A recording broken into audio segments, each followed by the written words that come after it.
Alors il faut savoir que moi je suis pas du tout là-dedans à la base, hein. À 39 ans je connaissais rien de tout ça. Ce qui s'est passé c'est que j'ai eu, comme beaucoup, hein, on a à un moment donné on a un traumatisme, on a quelque chose qui se passe dans notre vie.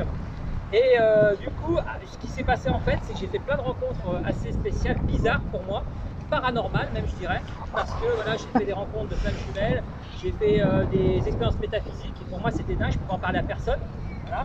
Et donc il n'y avait personne dans la famille pour en parler. Et du coup, j'ai avancé sur mon chemin de vie, avec toutes les peurs, avec tout le manque de confiance. Sans doute pareil pour vous. Voilà, j'ai galéré, quoi, voilà. Et j'avais personne, je voulais un maître, quelqu'un qui m'aide, et j'avais personne. Et à chaque fois, les gens me disaient ce que je devais faire. Bon, je faisais, parfois je me plantais, parfois pas. Et à un moment donné, j'étais vraiment pied au mur, j'étais pas bien, je pleurais, quoi. J'étais complètement à l'ouest. Et en fait, je m'étais formé en radiesthésie des bagages, je m'étais formé en hypnose ericksonienne. Ça, c'est pas mal pour comprendre la psychologie humaine. Et la seule chose qui me plaisait, c'est la nature. C'est toucher les arbres. Voilà. Les arbres, j'ai l'impression qu'ils me parlaient, enfin, qu'ils m'écoutaient.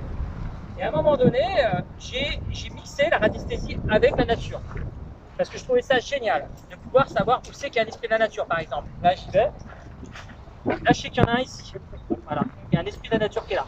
On dira plus loin après. Voilà. Et donc, à un moment donné, je vais dans la nature et j'entends ce que tu fais là, tu le fais avec des gens. Fais-le avec des gens. Et en fait, là où j'ai vu que j'étais médium, parce que c'est pareil, il fallait que j'assume ça, par la clairvoyance, c'est que j'ai reçu l'information tout en même temps. Ça me disait elfe, ça me disait ce que tu fais avec les gens, tu le fais maintenant, et ça me disait aussi regarde les arbres, c'est là où tu es les elfes. Donc au début, je disais n'importe quoi, je parlais des esprits de la nature, voilà. Et ça a commencé comme ça, j'ai assumé mon côté médium, je l'ai marqué sur internet carrément, voilà, pour m'assumer. Et j'ai fait la rencontre d'un nain au lac du Salagou. Et au lac du Salagou, bon bah j'y pars, il dit photo, photo, photo, photo. Bon, je le prends en photo. Et puis après, arrivé à la maison, Facebook, Facebook, Facebook. Bon, ok. Dimension de la Terre, je trouvais pas ça très chouette. Dimension de Gaïa, ah c'est bien, ça sonne. Ok. Et j'ai commencé comme ça. J'ai eu 2 personnes en randonnée, 6, 10, 20, voilà. Et j'ai pas arrêté depuis maintenant, depuis 2019. Ça fait 4 ans. Voilà. Un petit peu moins maintenant parce que j'ai un travail à côté, mais je continue dessus. Et j'ai appris à communiquer avec l'esprit de la nature et surtout, c'est eux qui ont appris à moi et puis à des gens qui m'accompagnent. Et en fait, le premier chose qu'ils ont à nous enseigner, c'est l'amour de nous, de soi. L'amour de soi.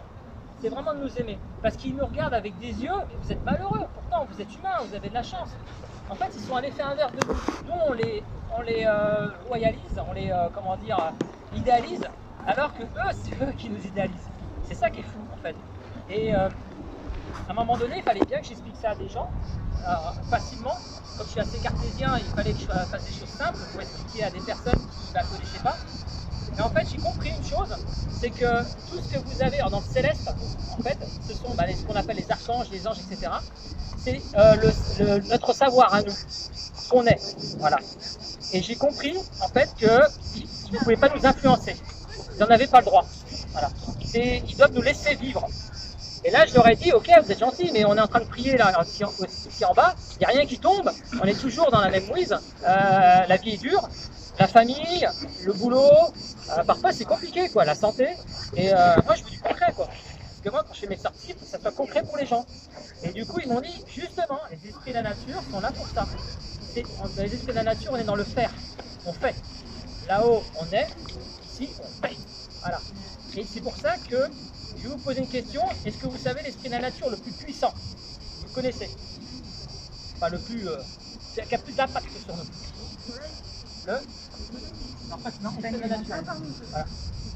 Alors, il y a nain, lutin, elfe, gnome, Dragon. licorne, Le fée, dragon non, pas dragon.